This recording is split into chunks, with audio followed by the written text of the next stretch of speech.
listen.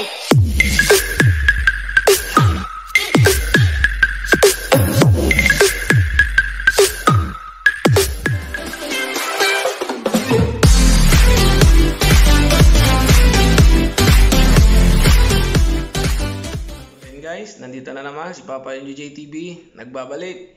Bagong vlog na naman tayo mga master. Alright!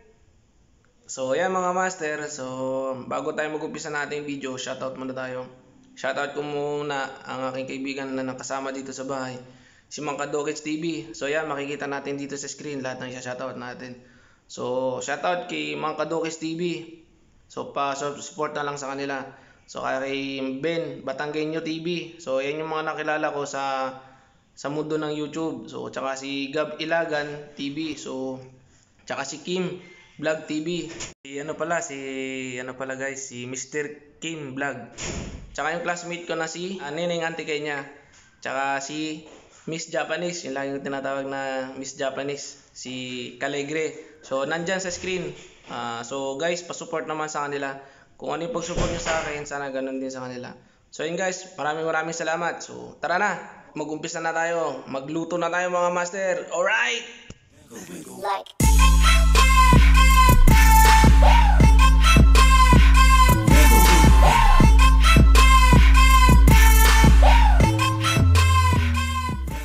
So yun mga master, may bago na naman tayong lulutuin mga master. Sinigang na hipon. So ito yung mga ingredients natin mga master. Hipon. So yung hipon kasi ano yun eh. Kumbaga ano na siya, na-frozen kaya ganyan yung kulay. So yan, sitaw, onion, tsaka garlic. So kamatis. Ayan, labanos, tsaka eggplant. So meron din tayong kangkong, saktong-sakto. Kompleto talaga to pang sinigang na hipon. So ngayon meron tayo to, pampaasim. Ayan, pampalasa. Sinigang sa sampalok. So ano to, paste. So yan, ano yan, Source Oriental Soup Base by Paste.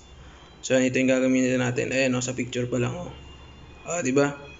So yan, so magigisa na tayo mga master. So gagamit tayo ng butter ngayon kasi nakabili ako. So yan mga master, let's start na. So yan mga master, naginit tayo ng kaldero. Tapos lalagyan natin tong butter. Yan yung gagawin natin kumbaga mantika, panggisa ng sibuyas sa bawang. Alright. So hintayin lang natin maminit yung kaldero mga master. Master, mainit na yung kaldero. So ilagay na natin yung butter.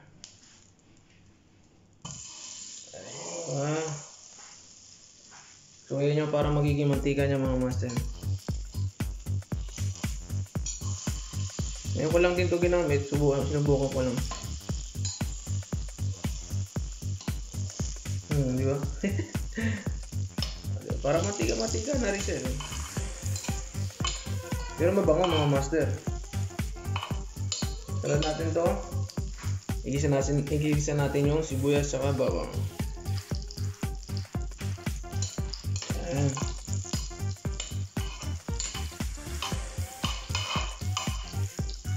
So yan mga master, gisa na natin yung bawang at sibuyas.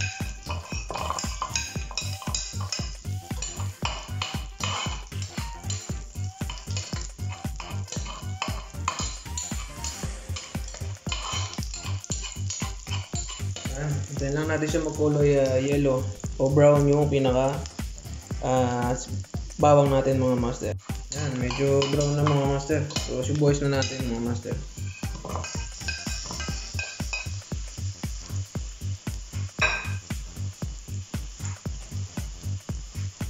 After ng sibuyas mga master, kamatis naman.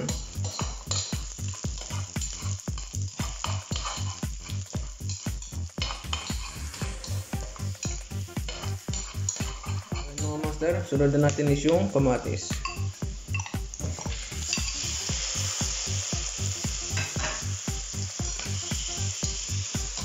Pagkatapos na ito, sunod natin naman yung hipon. Alright. Ngayon mga master, sunod na natin yung hipon.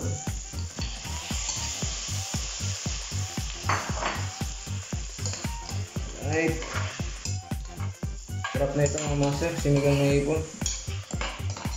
Kaya ganyan yung kulay niya mga master ng hipon. Kasi ano siya, na frozen kasi mga master. So, parang hindi na siya fresh tingnan. Pero nung binili namin to, fresh siya. Naging ganyan lang yung kulay niya kasi na frozen. Kasi nakaraan namin siya binili, tapos nilagay namin sa rep. So, ngayong day off lang namin na ano, o ngayong day off ko lang siya naluto.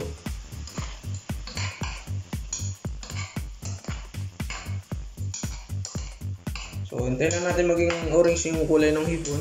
Tsaka natin siya lagyan ng sabaw mga master. Para mas okay mga master.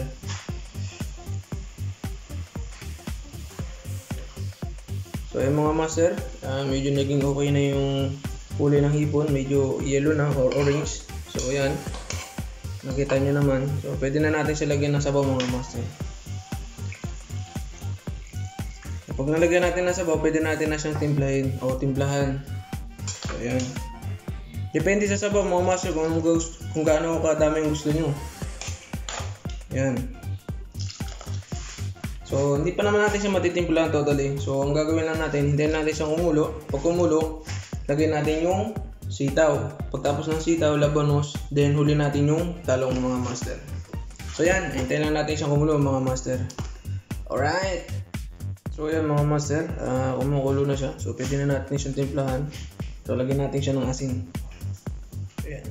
Depende yung mga master kung madami ang sabaw. Siyempre, kailangan din natin ng kunting Siyempre, kailangan din natin siya ng malasa. Siyempre, kailangan naman matabang, di ba? So, yan, depende. Kung maalat naman to, so pwede na ko naman siya lagyan ulit ng sabaw mamaya. So, yan, sunod natin dyan mga master is yung tinatawag natin sinigang sa sampalok. So, yan, lagyan na natin mga master. So, yan, lagyan ko na siya mga master.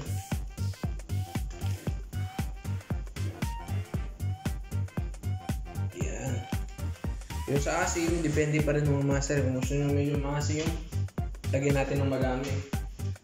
So yan, haluin lang natin siya ng konti.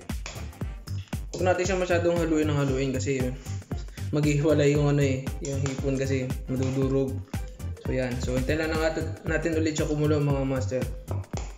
So yan, pag okay na yung timpla, okay na yung lasa. So pwede na natin ilagay yung labanos, talong at saka yung sitaw. So unahin ko muna yung sitaw mga master. So after nito, sitaw na ilalagay ko. So yung mga master, lagyan na natin yung sitaw. Medyo matagal kasi maluto yung sitaw kaya yung unahin natin. So sunod natin dyan is yung labanos na. O kaya yung talong. So depende. Pwede nyo pagsabayin nyo kasi madali lang din naman maluto yun. So ayan mga master, hintayin lang natin ulit siya kumulo. Madali lang naman siya lutuin. Saglit lang naman siya. Yung hipon kasi malambot lang naman siya kaya madali lang siya maluto. So magtatagal lang tayo din konti sa sitaw tsaka dun sa labanos tsaka sa talong. So yung mga master, hintay lang natin siyang kumulo. Siguro mga 3 to 5 minutes. Pwede na natin siya ilagay. Alright. Sunod na natin yung labanos tsaka talong. So yun mga master, kumukulo na. So lagyan natin yung labanos sa talong. Pwede natin siya pagsabayin mga master. Bahala na. Ganon din yan. Alright. Diba? Ganon din yan. So yan. Medyo ilagay lang natin sa ilalim. Pailalim natin siya. Para madali siyang maluto mga master. So yan. So nga pala, additional ko lang, lagyan ko siya ng lagyan ko siya master ng red chili o yung chili powder tsaka black pepper powder. So lagyan ko siya mga master. So ito mga master, lagyan natin yung black pepper powder. Ayan.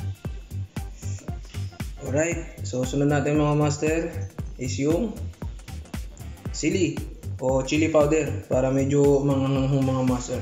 So haluin lang natin ulit siya mga master. Madali lang, very simple lang magluto mga master.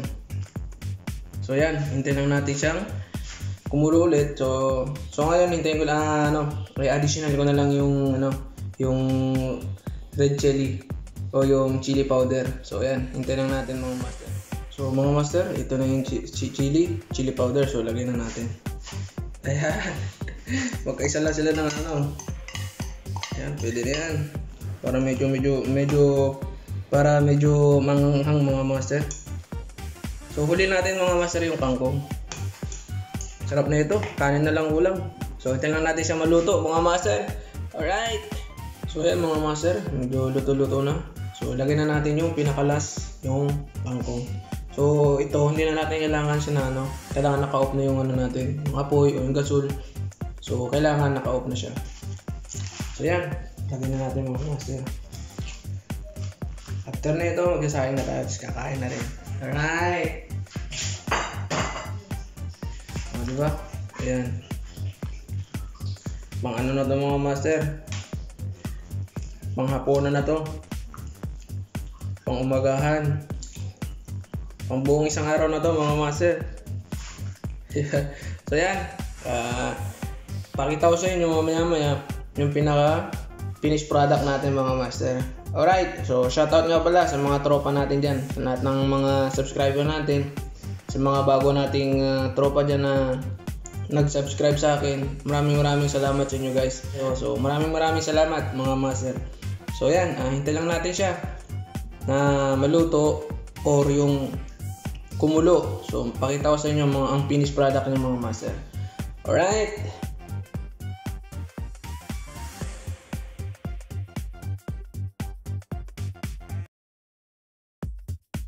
So yan guys, ito na yung finished product natin. So yan, kayo nang bahalang tumingin dyan kung masarap ba o hindi. Namnamin nyo na yung sarap nung sinigang natin na hipon. So hindi naman talaga tayo totally magaling magluto. Kumbaga ano lang, paraan lang paano natin pasarapin yung pagkain natin mga master. So yan, lasapin nyo yung luto nating hipon. So yan, maraming salamat sa inyo mga master. So yan, magdasaing na rin ako mga master eh. So yan, namnamin nyo ang sarap ng sinigang na hipon mga master. Alright!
Yung mga master, kain na kami.